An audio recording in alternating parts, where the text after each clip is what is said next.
എനിക്ക് എപ്പോഴുള്ള സംശയമാണ് ഈ ആർട്ട് ഗാലറിക്കൊക്കെ എവിടെ നിന്നാണ് പൈസ കിട്ടുന്നത്. കാരണം ഈ ജർമ്മനിയിൽ ഇഷ്ടംപോലെ ആർട്ട് ഗാലറികളുണ്ട്. എല്ലാ സ്ഥലത്തും നമ്മൾ കയറി കുറേ നേരം തെണ്ടി തിരിഞ്ഞ് നടക്കാറുണ്ട്. പക്ഷേ ഒരാൾ പോലും അവിടെ നിന്ന് ഒരു ആർട്ട് പോലും വാങ്ങിച്ചു പോകുന്ന കാണാറില്ല. പക്ഷേ ഈ കടകളൊക്കെ ഭയങ്കര ടൗണിൻ്റെ നടുക്കുവാണ്.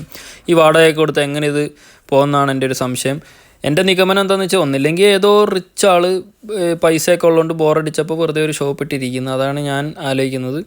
അല്ലെങ്കിൽ വല്ല നല്ല ഓവർ പ്രൈസ് ആയതുകൊണ്ട് ഏതെങ്കിലും ഒരെണ്ണം വിറ്റാൽ തന്നെ ഒരു മാസത്തേക്കുള്ള വാടക കിട്ടുമെന്നാണ് എൻ്റെ ഒരു നിഗമനം. എന്തായാലും അതൊക്കെ കഴിഞ്ഞ് പുറത്തിറങ്ങിയാൽ ഇത് സിഗരറ്റ് വയ്ക്കുന്ന സ്ഥലമാണ്. 16 വയസ്സ് കഴിഞ്ഞാൽ ആർക്ക് വേണമെങ്കിലും ID കാർഡ് വാങ്ങിക്കാം. ഇത് നമ്മൾ റവയിൽ പോയപ്പോൾ കണ്ടതാണ്. അതായത് 100 ഗ്രാം നമ്മൾ എന്തെടുത്താലും €1.5 ഇല്ല, അതിൽ താഴെയുള്ളത് ഭയങ്കര അടിപൊളി ഡീലാണ്. നമുക്ക് ഇഷ്ടമുള്ള സാലഡ്, ഇഷ്ടമുള്ള മീറ്റ്, അതേപോലെ ടൂണയൊക്കെ വെച്ച് ഉണ്ടാക്കാൻ പറ്റുന്നൊരു സെറ്റപ്പാണ്. ഞങ്ങളെന്തായാലും വാങ്ങിച്ചില്ല. എന്തായാലും ആ സെറ്റപ്പ് കൊള്ളാം. കാരണം ജർമ്മനിയിൽ പൊതുവെ പുറത്തുനിന്ന് ഫുഡ് വാങ്ങിക്കുന്നത് ഭയങ്കര എക്സ്പെൻസീവാണ്. അപ്പോൾ ഇങ്ങനത്തെ ഡീൽസൊക്കെ അടിപൊളിയാണ്. എന്തായാലും നമ്മളവിടെ മൊത്തം ഒന്ന് കറങ്ങി നടന്ന് കണ്ട് നമുക്ക് വേണ്ട 2-3 സാധനം വാങ്ങിച്ച്, പ്രത്യേകിച്ച് പണിയൊന്നും ഇല്ലാത്തതുകൊണ്ടാണ് എല്ലാം ഒന്ന് കറങ്ങി കണ്ടേക്കാമെന്ന് വിചാരിച്ചത്. കൊള്ളാം, നല്ല നല്ല സാധനങ്ങളൊക്കെ അവിടെ ഉണ്ട്. അപ്പോൾ എന്തായാലും പുതിയൊരു വീഡിയോ കാണാം. വീഡിയോ ഇഷ്ടപ്പെട്ടോ സബ്സ്ക്രൈബ് ചെയ്യാൻ മറക്കരുത്. ബൈ.